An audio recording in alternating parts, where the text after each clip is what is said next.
Jornal Online Xingu 230.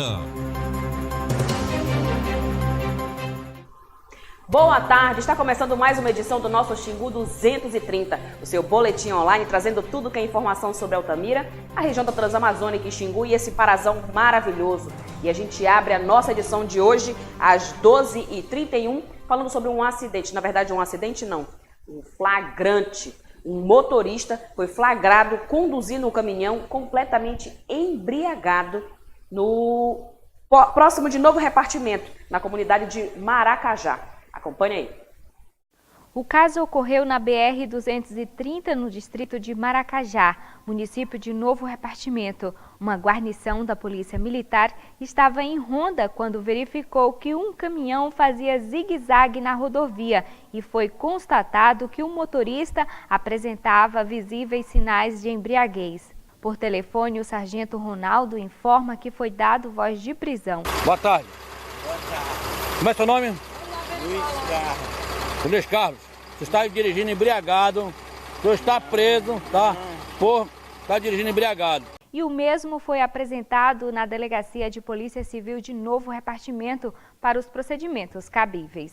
Por volta das 16h30, a VTR 2308, composta pelo 2º Sargento Ronaldo, cabos Feitosa e Rodrigues, em ronda na BR-230, quilômetro 212, no distrito de Maracajá, município de Novo Repartimento, verificou que um caminhão branco baú estava andando em zigue-zague na rodovia.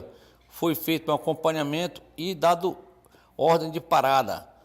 O motorista desceu do referido caminhão com visíveis sintomas de embriaguez. Foi dado voz de prisão e o mesmo foi apresentado na Delegacia de Novo Repartimento para os procedimentos legais. O nome do motorista, Luiz Carlos Aguiar Pereira, de 40 anos, foi preso em flagrante e o caminhão ficou detido na delegacia para ser entregue para o seu proprietário. Agora você imagina o risco que tanto o motorista correu, quanto colocou em risco a vida de centenas de pessoas que circulam por essa rodovia. BR-230 é rota de tráfego, de escoamento de produção. Entra caminhão, sai caminhão o tempo todo passando gente, carros. Nessa comunidade de Maracajá, ali, moram famílias, centenas de pessoas que atravessam a rua, que utilizam a rodovia como se fosse rua, porque a rodovia é a principal rua dessa comunidade, dessa localidade, Maracajá, que fica a cerca de 20 quilômetros de Pacajá, é perto ali de Novo Repartimento. Veja a irresponsabilidade desse motorista. Olha a situação, né? Felizmente, ele foi flagrado antes de cometer outra irregularidade maior e, quem sabe, até um crime. Felizmente. É cada uma. Bora ver quem está aqui com a gente curtindo a nossa live dessa quarta-feira maravilhosa. Edésio Santos mandando um boa tarde para todo mundo. Maria das Neves Medeiros também está aqui curtindo com a gente. Já vai compartilhar nossa live e está dando boa tarde para todo mundo. Ela está assistindo a gente lá de Tucuruí. E olha aí, lá de Tucuruí que veio esse material. Nossos colegas lá da TV Floresta, quero até mandar um abraço para eles. JT Filho está dizendo, oi, boa tarde. Um abraço. Ele está pedindo para a gente mandar um abraço para o José Francisco, de Grão Mogol, Minas Gerais. Grão Mogol, será que é isso? Tomara que seja. Abraço para todo mundo lá de Grão Mogol, em Minas Gerais. Achei bonitinho o nome da cidade. Tiago Honda está dizendo o seguinte, olá, boa tarde para todo mundo. Boa tarde para você, meu querido. Muito obrigada pela participação. Quem está aqui com a gente? Deia Calhado está aqui, está se divertindo, está curtindo o Xingu 230. Bom, e ela também vai compartilhar, com certeza. Quem mais está aqui com a gente? Maria Silva mandando um olá para todo mundo. Jorinei Grigolo já está aqui e está mandando um olá para todo mundo. A Maria das Neves está dizendo, motorista embriagado. Verdade, um problema sério, não é? Porque existem muitos registros, os números são assustadores, de motoristas de caminhões, caminhoneiros, que além de consumir álcool, enquanto dirigem, também utilizam entorpecentes para se manterem acordados, o que é um risco ainda mais. Na verdade, a gente não sabe o que é pior, se é eles sob o efeito de entorpecente ou embriagados. É muito complicado, com certeza, um risco muito grande. O Adevair Gonçalves está lá em Castelo de Sonhos, olha aí que beleza, distrito de Castelo de Sonhos. Vou mandar um beijo para todo mundo em Castelo de Sonhos e também para Cachoeira da Serra, que tem sempre gente de lá curtindo, ligadinho aqui com a gente. Quem está aqui também é o Leandro Lima. Ele está dizendo o seguinte: estou ligado aqui no trabalho, na nova Avenida Material de Construção. Olha que beleza? Muito obrigada pela participação e abraço para todos os seus colegas que estão aí também curtindo o Xingu 230. E agora a gente vai falar de manifestação. Há 3 dias, agricultores que viviam na região da Volta Grande do Xingu estão acampados em frente ao prédio do INCRA em Altamira. Nós estivemos lá hoje para atualizar as informações e demos sorte. Depois de 3 dias de protesto, o executor do INCRA resolveu vir de Belém para cá e conversar com eles. Acompanhe aí. Após 3 dias de ocupação, o manifesto continua e agora o acampamento está consolidado. Com barracas e uma tenda coletiva, o grupo fechou a rua em frente ao prédio do INCRA. Há 6 anos, famílias de agricultores que viviam na região da Volta Grande do Xingu reivindicam junto ao INCRA indenizações por perdas de suas áreas. 143 famílias que tinham áreas e produziam, plantavam, mas que foram retirados desses terrenos para ampliação de terras indígenas. O processo faz parte de uma condicionante da usina hidrelétrica Belo Monte, que foi executada pelo governo federal. Sem conseguir uma audiência com o INCRA, eles continuam o protesto e garantem que mais agricultores estão a caminho. A falta de respeito que eles têm com nós agricultores, entendeu? E sempre que a gente tenta manter um diálogo com eles, é o que vocês estão vendo, entendeu? Fecha as portas. Uma das promessas feitas pelo Instituto seria retirar as famílias da gleba Bacajaí e transferi-las para a gleba do Itatá. Mas, segundo os agricultores, isso não aconteceu. E hoje, a suspeita é que novos assentamentos foram iniciados pelo Instituto, o que causou ainda mais revolta ao grupo. Alguns colegas assistiram no jornal, né, que o servidor passou que teria assentado umas 40 famílias. Do nosso grupo isso nunca existiu, né? E ele está falando que já assentou essas famílias. Isso revolta muito a gente, né? Porque se tivesse as pessoas reassentadas, nós não estaríamos aqui, né? As pessoas que já chegaram muito depois que nós, já estão sendo assentados. E a gente está aqui, ó, nessa luta.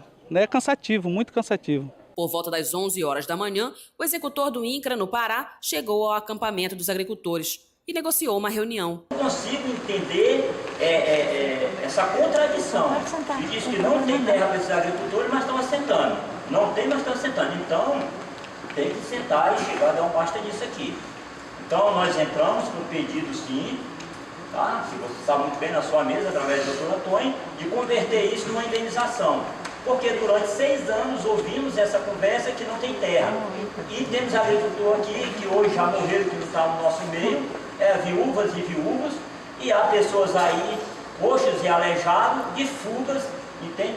De tentativa de sentar essas famílias, jogadas de qualquer forma. De acordo com o Instituto, existe um processo de reassentamento em andamento e isso será apresentado aos agricultores. Algumas famílias foram reassentadas no Itatá e no Laje, né? E essas outras, como eu falei anteriormente, nós estamos fazendo a reintegração de posse de algumas áreas grandes, de alguns grileiros, para a gente poder reassentar não só essas famílias, mas outras também que já estão cadastradas no nosso programa de reforma agrária. A proposta é negociar o fim do protesto e mostrar que a demora na execução do trabalho se deve a inúmeras responsabilidades no processo.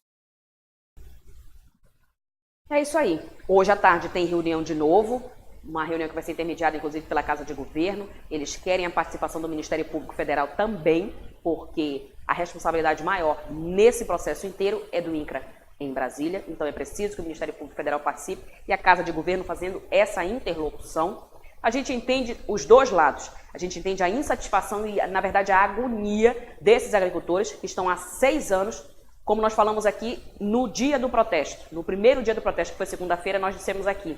Imagine você, produtor rural, ou dono de uma casa, um imóvel qualquer. Você está lá, tem a sua produção, tem a sua vida já há anos, e de repente alguém chega para você e diz, olha, você vai ter que sair, porque o governo vai construir uma obra bem aqui e a gente vai precisar da sua área. Ou então você vai ter que sair, porque foi decidido que a sua casa ou a sua propriedade está sobre uma área que vai ser demarcada como terra indígena, ou como área de proteção ambiental, ou como reserva extrativista. Você tem que sair. O interesse público está acima do interesse privado, do interesse particular. Vai ter que sair, não vai ter jeito. Mas não pode sair de qualquer jeito. É preciso que essa pessoa seja ressarcida, que ela seja indenizada, porque existia toda uma produção lá. Nós conhecemos agricultores que viviam na Volta Grande do Xingu que tinham 14 mil pés de cacau plantados e tiveram que deixar tudo para trás. É prejuízo. Existiu todo um esforço, todo um trabalho para manter aquela área e, de repente, você tem que abandonar tudo. É preciso que seja feito da forma correta. Você não pode chegar e dizer, ei, sai. Não é assim que funciona. A legislação não funciona dessa forma, a justiça não permite que seja feito dessa forma. Então é preciso que se trate com respeito essas famílias. É preciso que se trate com respeito. Por outro lado, a gente entende a situação do executor do INCRA e do INCRA aqui em Altamira. O INCRA aqui em Altamira não toma decisões. Quem toma decisão é o INCRA em Brasília, que não vem aqui, que não vive a necessidade dessa população, que não conhece a nossa região. Esse é o problema. Brasília fica lá no Distrito Federal, no centro do Brasil. O Pará fica onde? Bem distante do centro do Brasil. Eles não vêm aqui. Eles não conhecem a região, não conhecem a realidade, decidem tudo onde? Dentro de um gabinete. E aí o que é que acontece? Acontece o que a gente está vendo aqui. São decisões tomadas de forma atropelada. Cada instituição toma a sua decisão. A FUNAI decide que vai demarcar uma área. O IBAMA decide que tem que ser área de proteção ambiental. O INCRA diz que não, que vai ser reassentamento. E quem está aqui faz o quê? Espera. E esperar não é fácil, não é brincadeira, porque você tem conta para pagar, tem filho para alimentar, você precisa viver. Não é fácil esperar, né? Complicado. Então hoje à tarde tem reunião, vai ser lá no prédio do INCRA às 16 horas, a gente vai acompanhar para ver de perto como é que vai ser essa situação. O executor do INCRA garantiu, 43 famílias já foram reassentadas. Dessas famílias que foram retiradas lá da Volta Grande do Xingu, 43 já foram reassentadas. E outras mais estão no processo de ser reassentadas, só que eles precisam identificar áreas. Então a gente vai acompanhar para ver como é que vai ser feito esse processo, porque 6 anos não são 6 dias, não são 6 semanas, nem 6 meses, são 6 anos. 9 agricultores que viviam lá faleceram à espera de uma nova terra. E suas famílias, seus viúvos estão aí. As viúvas estão aí, os filhos, os netos estão aí, aguardando também. Ai, meu Deus. Bora lá. Bora ver quem tá aqui curtindo a nossa live nessa quinta-feira. Deixa eu ver quem tá aqui com a gente. A Lourdes Salles está dizendo, oi, boa tarde. Ela colocou B Novo, eu acho que ela está em Brasil Novo. E ela tá lá na Panificadora Salles. Beijo pra Panificadora Salles, beijo pra Lourdes que tá aqui curtindo com a gente. O Edivaldo Souza tá dizendo, beijo pra você, meu querido. Muito obrigada pela participação. O Reginaldo, que eu não consigo pronunciar o sobrenome dele, eu já falei que eu não consigo. TS Avo, não sei como é que fala, me perdoa, Reginaldo, me perdoa. Ele está dizendo, Reginaldo e Daniele em São Benedito, Ceará. Um abração para vocês e muito obrigada pela participação. E compartilha a nossa live aí, viu? Depois me ensina como é que faz para pronunciar teu sobrenome, para eu poder falar aqui, porque é complicado. Quem mais está aqui com a gente? Tiago Ramos está pedindo para mandar um alô para o pessoal lá no Hospital São Rafael, no Mutirão. Vou mandar um abração para todo mundo lá do Hospital São Rafael, lá no Mutirão, que atende sempre com muito carinho essa população que precisa deles, povo atencioso. Muito obrigada, meu querido, pela participação. Valdeane Cúria está aqui curtindo com a gente. O Alessio Gomes já chegou. Está de passagem em Figueirópolis, Tocantins.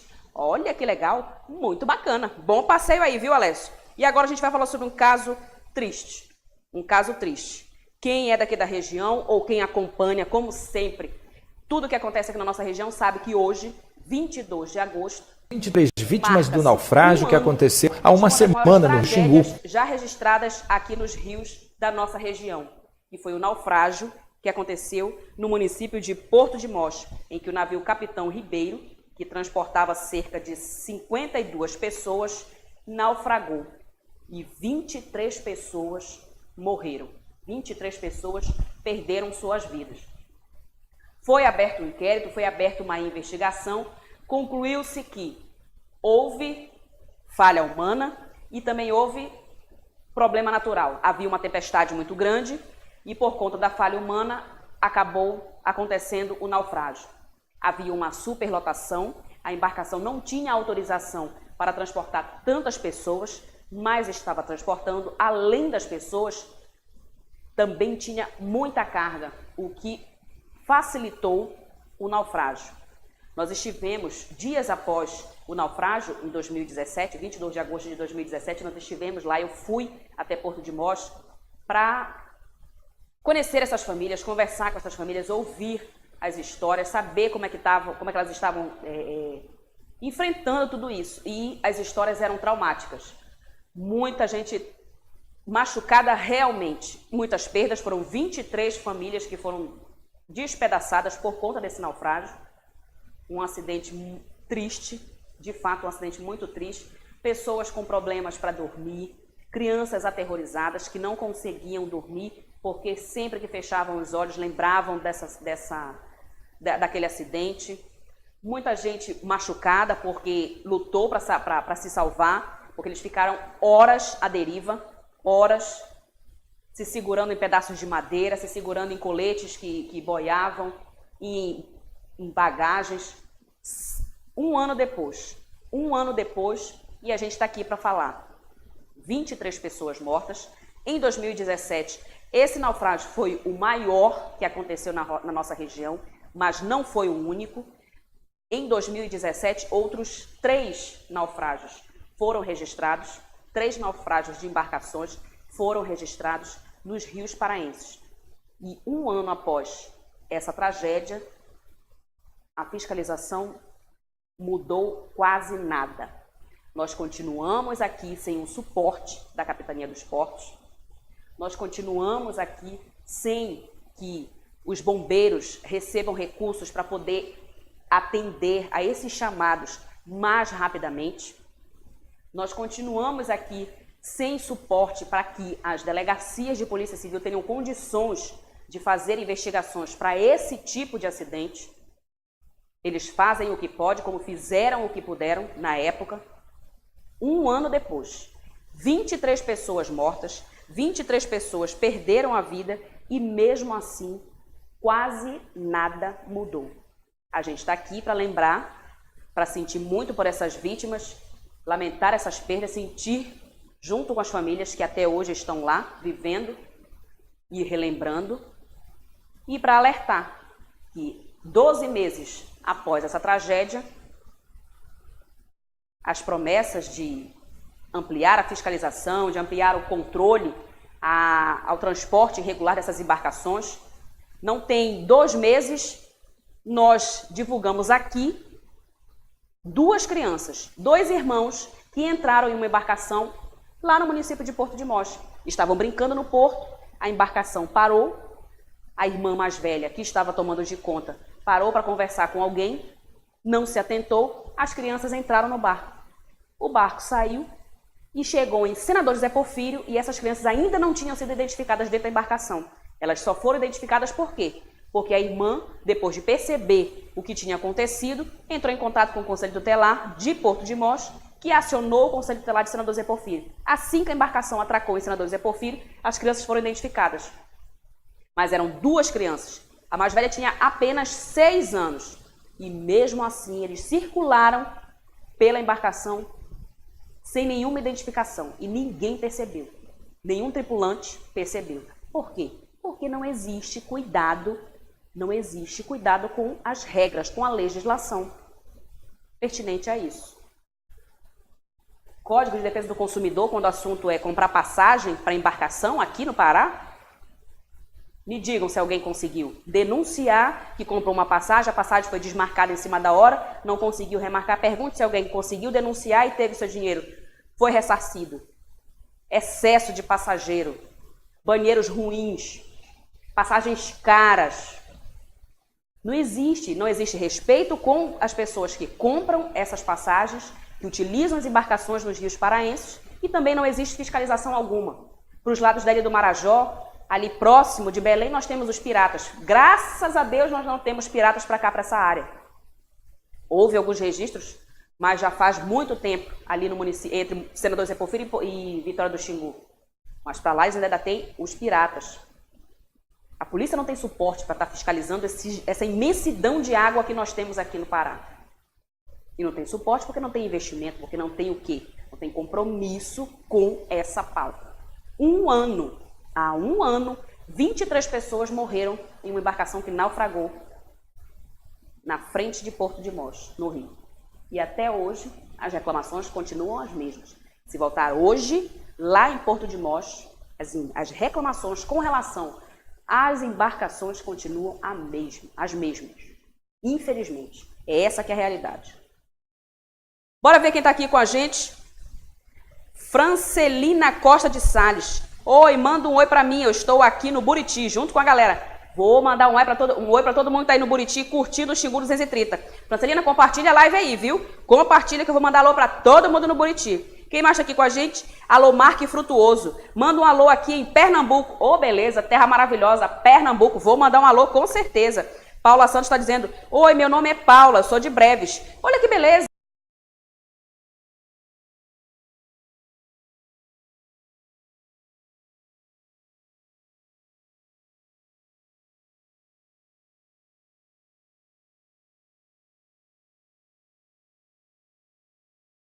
Resolvido. Muito obrigada, meu querido.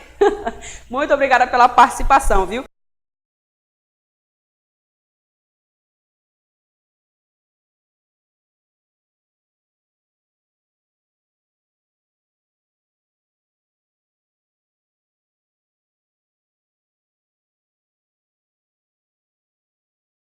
Violência na nossa região reduzam. Já já eu vou trazer informações sobre isso. Não sai daí não e compartilha a live.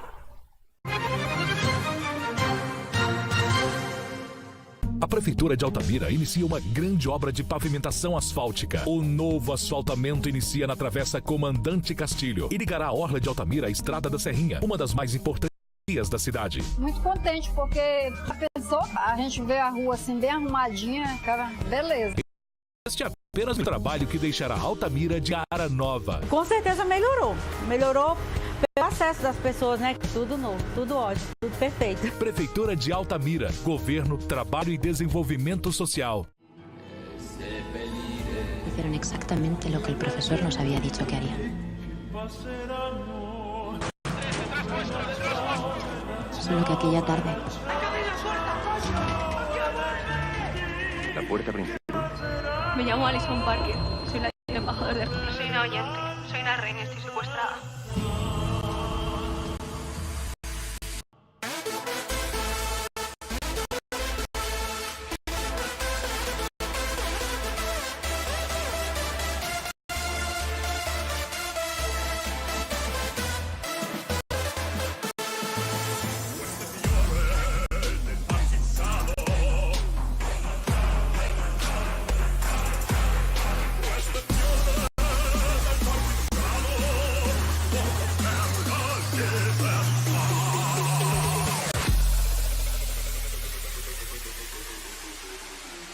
Estamos sempre conectados e a TopNet conecta você ao mundo. Desde 2011 no mercado, a TopNet está presente nas cidades de Altamira, Brasil Novo e Medicilândia, com conexões via rádio e fibra ótica para empresas e residências. Oferecendo os melhores serviços em conexão, com equipamentos modernos, o melhor atendimento e suporte técnico com equipe altamente capacitada.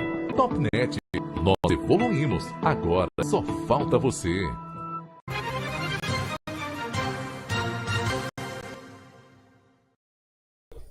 Meio-dia e 55 e nós estamos aqui de volta com a nossa live do Xingu 230. E quem está aqui com a gente é o Ronaldo Rocha, que é motorista da UPA e está ligadinho aqui no Xingu 230. Abraço para você, meu querido. Muito obrigada pela participação e bom trabalho, viu? Deixa eu ver quem mais está aqui com a gente. A Noemi Rocha está dizendo boa tarde, amo esse jornal. Ligada aqui de Belém. Um alô para a galera da Casa das Alianças Imperial. Taia, Lucas e Larissa. Eu aqui amo a participação de vocês. Muito obrigada, viu, Noemi? Beijo. Deixa eu mandar beijo de novo para eles. É o pessoal da Casa das Alianças Imperial, a Taia, o Lucas e a Larissa. Beijão para todo mundo. E agora a gente vai falar de Fórum Permanente de Segurança Pública. Ontem à noite eles aprovaram o regimento interno da entidade como uma entidade nova, mas que já está bastante atuante aqui na região, e elegeram a primeira diretoria deles. Nós acompanhamos e apresentamos os detalhes para vocês agora. Realizada todos os anos em estados brasileiros, o Grito dos Excluídos representa a luta dos menos favorecidos e seus representantes por um país mais justo. Não. Eu chamei uma matéria, mas o editor colocou outra. Eu estou pedindo a matéria do Fórum Permanente de Segurança Pública, que ontem eles aprovaram o regimento interno deles, né? Onde fica detalhado qual é o papel deles, a função, como eles podem contribuir com as discussões junto ao governo do estado, governo municipal, com a União, com relação à produção de políticas públicas da pasta de segurança. Além de aprovar o regimento interno, eles também elegeram a primeira diretoria. E a presidência está nas mãos de uma mulher, a nossa querida Malak Mawad. Agora sim a matéria. Membros de entidades sociais e autoridades representativas dos três poderes, além de representantes dos órgãos de segurança pública, participaram da reunião, que definiu o regimento interno da entidade e elegeu a diretoria. Criado em meio à forte crise vivenciada pelo setor de segurança pública, o Fórum é uma tentativa de engajar a sociedade nas ações e investimentos públicos na área, levando o Estado a ouvir e demandar os recursos de acordo com as necessidades apontadas pela região. A gente entende que a segurança pública da nossa região tem sido maltratada com o decorrer do tempo, com a falta de incentivos, com a falta de investimentos, e a gente precisa estar atento a essas demandas para justamente estar sempre cobrando melhorias ao governo do Estado, às entidades responsáveis, para que a gente consiga resolver os problemas ou então amenizar situações, que é o que a gente não tem visto nos últimos tempos. A crescente alta na questão do tráfico de drogas, a questão dos homicídios, assaltos, e infelizmente a gente não vê o governo do Estado atuando nessa área. Então a gente cria esse fórum para ter mais força, para nossa voz ser ouvida e sair daqui com os embates, com as discussões e o que é realmente de resolutividade para a nossa região. Para a sociedade civil organizada, o momento é único e precisa ser visto como uma grande oportunidade. A ferramenta é importante para que a gente possa dialogar com a comunidade, com as entidades, com os movimentos sociais, uma forma de minimizar essa situação da violência do nosso município. Se depender da gente, da sociedade civil, vai ser um fórum que realmente vai trabalhar. Após a eleição, a primeira diretoria do Fórum Permanente de Segurança Pública da região Transamazônica e Xingu foi eleita e a presidência está sob o comando de uma mulher. Aguerrida, Malak Mawad representa não apenas a sociedade, mas as vítimas reais da violência. Desde a audiência pública, nós já tivemos várias reuniões de grupos de trabalho, onde a gente sentou para construir esse estatuto. E a nossa missão, a nossa tarefa era trazer esse estatuto hoje para aprovação. Então a gente já vem trabalhando desde a audiência e vamos sair daqui com certeza com esse estatuto aprovado. Viram aí? E eu gostaria de desejar os parabéns para a Malak, que é esse exemplo de luta. E eu tenho certeza que ela não gostaria de ser esse exemplo justamente por quê? Porque ela é um símbolo dessa batalha contra a violência. A Malak perdeu um filho covardemente para a criminalidade. E hoje ela luta para que outras mães, tanto que ela montou, ela criou, participou da formação e hoje encabeça o movimento Mães do Xingu. Ela luta hoje para que outras mães não sofram o que ela foi obrigada a sofrer, para que outras mães não sintam o que ela sente até hoje. Ela perdeu um filho para a violência. E hoje, à frente do Fórum Permanente de Segurança Pública da região Transamazônica e Xingu, ela vai lutar ainda mais. Parabéns para a Malak, parabéns para todo esse grupo. O vereador Vitor da Focus, que concedeu entrevista para a gente, ele é o tesoureiro do Fórum Permanente de Segurança, ele também é presidente da Comissão de Segurança na Câmara, também está engajado nessa luta, como todas as outras autoridades, todas as outras entidades que fazem parte do fórum e que brigam para que Altamira volte a ter paz, para que a região Transamazônica e Xingu volte a ter paz. Ninguém merece viver sobressaltado 24 horas por dia. Foi por isso que o fórum surgiu e é por isso que o fórum está aí, atuante, para que Altamira e a nossa região voltem a ter paz. Parabéns para todos eles, com certeza. E deixa eu dar o alô aqui do Pimentel, que ele tá brabo. Deve estar lá na Câmara Municipal de Vereadores, agoniado porque eu não mandei o alô para ele. Tá dado o alô pro Pimentel. Beijo para você, meu querido. Muito obrigada pela participação. E amanhã tem audiência lá na Câmara, hein? 9 horas da manhã. Tem audiência na Câmara Municipal de Vereadores de Altamira, uma audiência pública que está sendo organizada pela APAI, pela nossa querida APAI. Está dentro da agenda da Semana do Excepcional e a gente vai estar lá com certeza acompanhando e Pimentel também vai estar lá. E agora a gente vai falar sobre, deixa eu ver aqui porque saiu, eita que essa internet hoje está uma maravilha. Grito dos Excluídos, isso mesmo, Grito dos Excluídos. Nós acompanhamos uma reunião da sociedade civil organizada, pastorais da Prelazia do Xingu, que discutiram a agenda da Semana da Pátria, que é quando se realiza em todo o país, desde 1990, o Grito dos Excluídos. Esse ano, a agenda vai ser cumprida aqui em Altamira no dia 5 de setembro. Acompanhe aí. Realizada todos os anos em estados brasileiros, o Grito dos Excluídos representa a luta dos menos favorecidos e seus representantes por um país mais justo e igualitário, onde as diferenças entre os homens não sejam a razão de conflitos. Nosso movimento com o fortalecimento da nossa luta no momento do combate a esse tipo de exclusão, de omissão e de opressão. Para definir a agenda de ação do movimento em 2018, representantes das pastorais e sociedade civil organizada prepararam a 24ª edição do Grito dos Excluídos. E a ideia é que essa construção seja uma construção coletiva, né? A partir das organizações sociais, a partir dos movimentos populares. E a ideia é que hoje, nessa reunião, a gente possa traçar aí o nosso plano para poder realizar essa ação. A ação alusiva ao Grito dos Excluídos em 2018 ainda não definiu como será o evento, se um ato público, uma marcha, roda de conversa ou mesmo um sarau, marcado para a Semana da Pátria. A ação terá como debate o fim dos privilégios, que tanto marginalizam a sociedade. A igreja, a partir das pastorais sociais, tem convidado, né, vai promover essa reflexão na Semana da Pátria, para poder fazer com que o povo compreenda que a situação do Brasil é uma situação complexa, que não adianta a gente lutar só pela superação desses governos, né, que estão aí, mas também a gente precisa lutar para romper com essas estruturas, né, que estão aí colocadas, que são estruturas injustas e desiguais. Beleza, eles decidiram que a agenda vai ser cumprida no dia 5 de setembro, aqui em Altamira. Só falta definir o local, mas vai ser no dia 5 e vai ser um ato público. E a gente vai estar lá com certeza. Deixa eu ver quem está aqui com a gente, a Joyce Moraes, tá dizendo: boa tarde, Karina, estou ligadinha no Xingu 230, aqui em Estreito, no Maranhão. Olha que beleza, abraço para todo mundo de Estreito aí no Maranhão. Ela tá lembrando com saudade aqui da cidade de Altamira. Ela trabalhou aqui na época da construção de Belo Monte. Lembranças da minha mãe, Sinara, lá em Senador Zé Porfírio. Beijão para você, minha linda, muito obrigada pela participação. E ó, deixa eu ver quem mais está aqui com a gente. Kátia Souza Rodrigues, minha colega, está lá em Belém, curtindo o Xingu 230 e já vai compartilhar, eu tenho certeza. Amiga, é muita irregularidade nos nossos rios. Tem superlotação, os coletes ficam só de enfeite, carga, animais e ainda tem gente que se diz habilitada para navegar pelos rios. É verdade, é um show de irregularidade. E um ano depois dessa tragédia, a gente ainda não viu praticamente nada de mudanças, nada de melhoria. Infelizmente, minha amiga, infelizmente, a gente é obrigada a falar sobre isso. E agora a gente vai falar sobre educação. Ontem, durante todo o dia aqui em Altamira, a Universidade Federal do Pará, com o apoio do PDRS Xingu, organizou o 2º Seminário de Educação Superior. E a pauta era a expansão do ensino superior na nossa região. Acompanhe aí.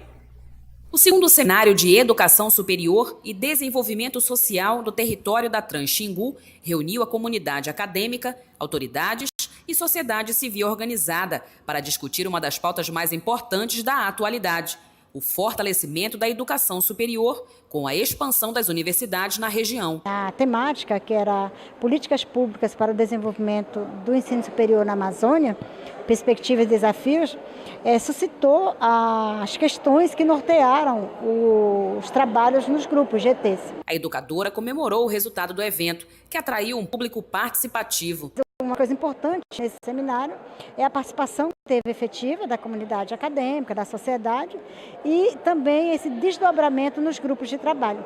Então, para nós, o resultado é positivo, porque daqui sairão as proposições, os encaminhamentos e um documento, além de uma comissão pró-UFX, para dar sequência a esse projeto em construção, que é de expansão do ensino superior na região da Trans-Xingu, tendo em pauta a criação da Universidade Federal.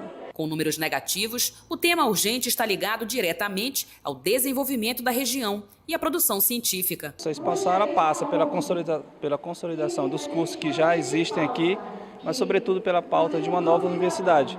A ideia é que a gente chegue nesses municípios que estão sob a gestão acadêmica da UFPA, considerando o território, que é multiétnico, tem várias questões a ser superadas ainda, né? Uma questão de mobilidade é uma das principais e a questão de permanência, não somente o aluno ter acesso ao ensino superior, mas que ele tenha também a permanência, instrumentos para permanecer no curso. Então esse é algo que precisa ser discutido e debatido com a sociedade. Agora a discussão ganha áreas regionais, com a realização de uma consulta pública nos municípios da região, ouvindo a opinião da sociedade sobre o ensino superior e seus desafios. A educação é a base para o desenvolvimento do ser humano e assim, a UFX tem uma questão, claro, da educação, da formação, da nossa mão de obra, da qualificação, mas também tem um fator econômico também, que isso vai impactar bastante na economia da nossa região. E a gente tomara que seja mesmo, porque os números são muito ruins, gente. Imagina que apenas 3% da população de toda a região da Transamazônica e Xingu, dos 11 municípios, desde Placas até Gurupá, apenas 3% tem ensino superior. E menos de 11% dos nossos jovens têm acesso à educação superior. Menos de 11% deles terminam, concluem o ensino médio e ingressam nas universidades. Isso somando universidade pública e universidade privada. Universidade Federal, a UEPA e as universidades privadas que nós temos aqui em Altamira. É muito ruim. Números muito ruins, que precisam mudar e só vão mudar se houver incentivo, se houver o fomento à educação, se a gente tiver a expansão do ensino superior. É preciso que haja, porque todos os anos, nós temos, eu não sei o número ao certo de escola, vou até verificar isso, mas todos os anos nós temos concluintes do ensino médio aqui em Altamira e nos municípios vizinhos. Mas e aí? Terminou o ensino médio, eles fazem o quê? Por quê? O que está acontecendo que eles não chegam, eles não têm acesso às universidades? O que está acontecendo? Já pensou? A Universidade Federal do Pará, a quantidade infinita de cursos que ela tem a oferecer e ela tem menos de 2.000 alunos. Menos de 2.000 alunos. O que está acontecendo? Por que os jovens não estão indo, não estão buscando a universidade? É preciso discutir isso com certeza. E outra, nós temos o campus aqui em Altamira, mas nós temos 11 municípios. Nós precisamos da expansão, precisamos de campus em Uruará, para que os alunos de Placas, de Medicilândia tenham acesso. Nós precisamos de um outro polo, por exemplo, em Porto de Mós, para que Gurupá possa ter acesso, para que Senador Zé Porfírio possa ter acesso, para que seja mais fácil, mais simples. Aqui, Brasil Novo e Vitória do Xingu conseguem chegar, mas e os municípios mais longe? Não dá. É preciso dar oportunidade para esses jovens. Sem a oportunidade, não há o acesso à universidade. Sem a universidade, não há o fomento, não há a explosão do conhecimento. E sem conhecimento, você não tem como gerar o quê?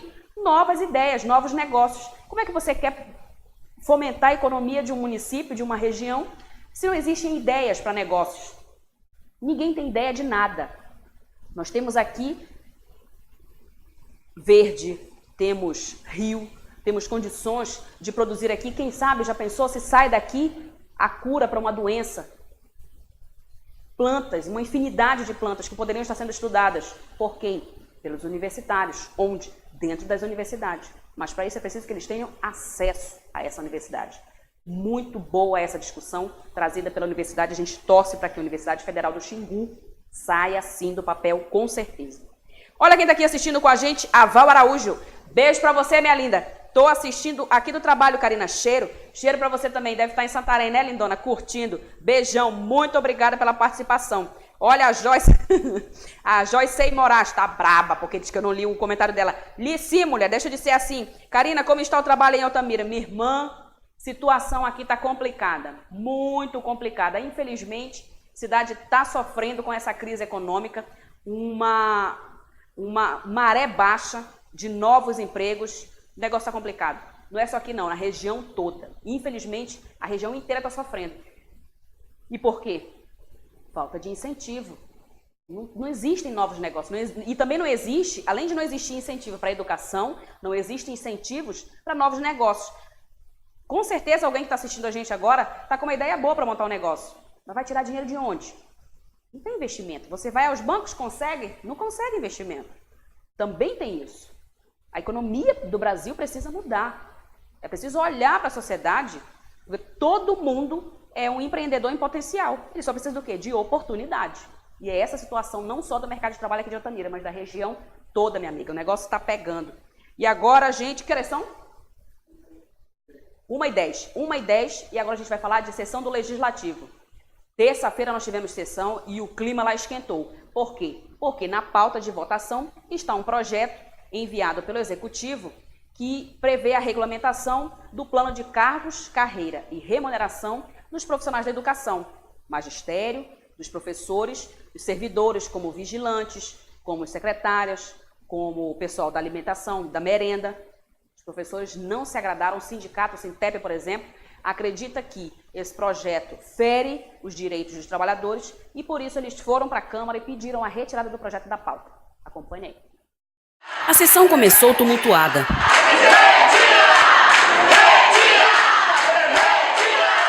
Servidores da educação fizeram coro e pediram a retirada dos projetos 084, 085 e 086/2018 da pauta de votação.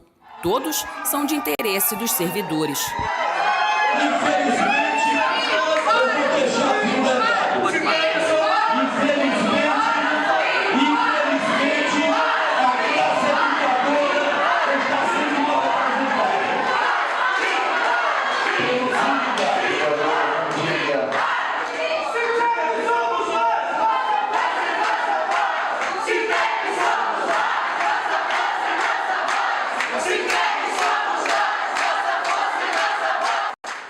O projeto ele fere nossos direitos, né? Porque ele retira a gratificação de nível superior, regência de classe, entre outros direitos que nós conquistamos com muita luta ao longo do tempo. De acordo com os professores, o projeto fere os direitos da categoria e iria de encontro às políticas de educação nacional. Segundo a presidência da Casa, o projeto não foi incluído na pauta e está sendo lido pelos parlamentares. Em relação ao PCCR geral, eles achavam que nós já iríamos discutir logo, mas aqui todo tem um trâmite. Hoje foi lido, segunda-feira será audiência pública à noite com os servidores em geral. Já o PCCR do Magistério, eles também achavam que hoje a Câmara ia debater a retirada de pauta ou não, mas quem vai definir isso é a Comissão de Educação, né? E aí a comissão, depois que definir, ela dará um posicionamento que nós traremos na próxima reunião. Nós agimos aqui com a mais absoluta transparência e responsabilidade, seguindo os princípios da administração pública.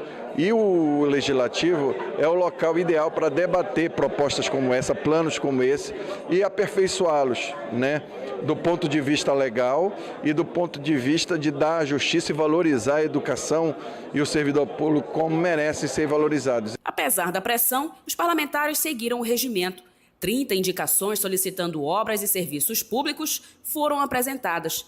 Entre os destaques, a indicação número 1679, que tem como foco o desvio do trânsito de veículos pesados na área urbana do município. Então a gente está atento às demandas da população e tentando também dar uma trafegabilidade melhor para a nossa cidade, que a gente sabe é uma cidade polo, passa por várias transformações, mas que a gente precisa também alterar esse percurso desses caminhões pesados para uma área mais afastada da cidade. Outro destaque foi a indicação número 1690 do vereador Maia Júnior, que busca incentivar o primeiro emprego entre os jovens. O projeto do Jovem Aprendiz é uma forma de você incentivar os jovens e mostrar a importância que tem o trabalho. E não deixar os jovens se perderem no mundo das drogas, no mundo da criminalidade, que eu acho que isso está ligado diretamente na questão da segurança pública, né? Na questão da falta de educação e a falta de incentivo também aos jovens. Com o clima mais tranquilo, o vice-presidente da Câmara fez uma homenagem ao Dia do Maçom. Eu quero dizer que é com muito orgulho que a gente comemora o Dia do Maçom, uma instituição respeitada, uma instituição que vem a bem da comunidade, que vive sempre ajudando, sempre fazendo os seus trabalhos sociais e, portanto, meus parabéns ao Dia do Maçom, a todos os maçons do universo.